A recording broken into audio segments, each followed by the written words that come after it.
Now joining me in studio, Executive Director and Creative Director of the Puzzle Players Comedy Improv Theater and Training Center, Russ the Big Guy. Hello, Russ the Big Guy. How you doing? Hi, Avery. Even taller, Avery. How you doing today? People can't see you when you're sitting down, but you're like 7 foot tall in heels. I know I am. I do wear heels. I am pretty tall. I get that a lot. Yeah. All right. So start off. You've come on a couple times, but for people that might not Sure. know, just tell me a little bit about your center. Yeah. I've been teaching improv locally here in this current time period for about 2 years, right? A little bit more than that. And free workshops every Wednesday. Well, guess what? It exploded.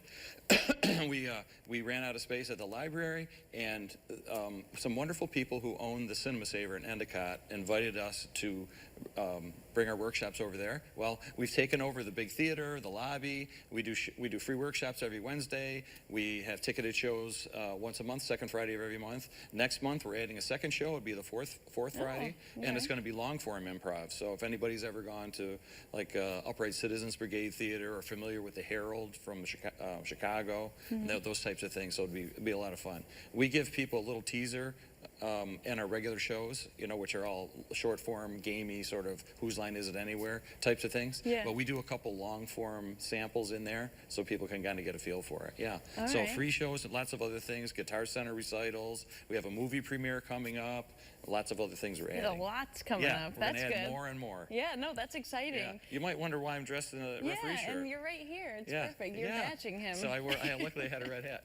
So we're doing something different, and it's tonight. The show is tonight. Doors open at 7:30. So it's something new, and what we're going to do is have two teams. We have a blue team and an orange team, and they're going to compete head to head. And the audience is going to decide who did better, who won, who gets the points. Okay. But just like on Whose Line, the points don't matter. And who is in the show? So you have the people in the audience deciding who wins. Yeah. But I know sometimes you pull from the audience. So We do, how is everyone? yeah. We sometimes, depending on the game or the situation, we might have someone come from the audience and do something with us. They might make funny noises into a microphone, or they might yell out their favorite animal noises, or they might come up with a line to add to the scene that's already in existence. So, but you don't have to do that. You can sit quietly and enjoy the show. You can laugh. We want you to laugh and have fun. We encourage the audience to yell out ideas.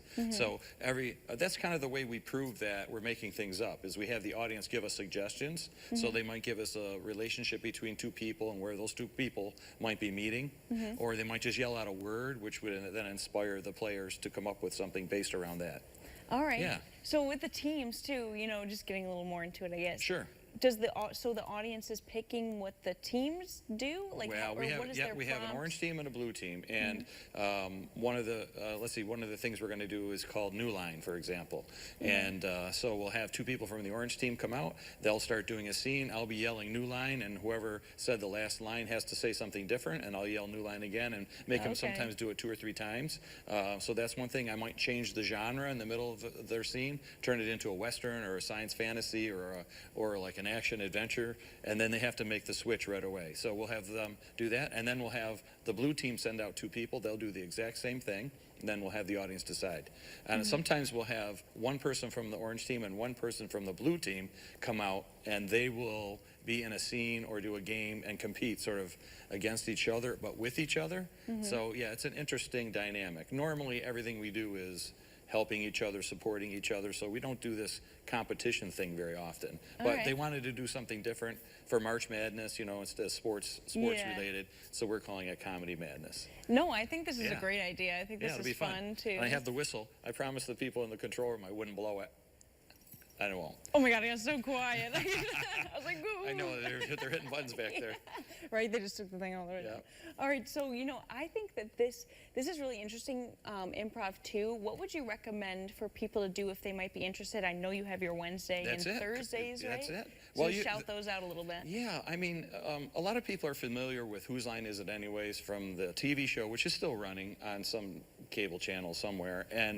And there's a lot on YouTube as well. But then College Humor has various shows on that are improv based. on YouTube. So that's the introduction for some younger people. If you're a little older, you might be familiar with Upright Citizens Brigade Theater. Used to have a show on TV, some stuff from Second City. Many of those people and the Groundlings in LA, back in the 70s and 80s, and still today, those actors are selected. Many of those actors are selected to go on shows like Saturday Night Live or write for late night TV and different shows that you may see. So that's kind of an introduction if you kind of want to get a feel for stuff. Well, the fun part is anybody can do that, and we teach those skills every Wednesday for free. Okay. We're also going to have some, we have a small group that requested a beginner class, so we're going to have one posted soon for April, beginner improv. And I run, once a month I do advanced improv too. So if you have improv experience, whether you come to the Wednesdays, most of the people are usually from our group, the Wednesday group, or the puzzle players themselves, and we do more intense with a lot of side coaching, really work on some specific skills and learn more long forms, if you will. So there are different kinds, different ways to do long form, where one might improvise a 30-minute or 45-minute or an hour actual scene or play of a production of multiple scenes. There's a lot of different forms. All right, perfect. Well, thank you so much, Russ, for joining me today. I really appreciate it. I love it. Thank you. Yeah, I know. I love having you on. Thanks for the promotion. Great. Yeah, of Always course. energy. Yes. Bring the energy. For those of you who might have missed those details, Puzzle Players is putting on its monthly improv comedy show, Comedy Madness. This show is unique in that two teams will improvise head-to-head, and you, the audience, will decide the winner.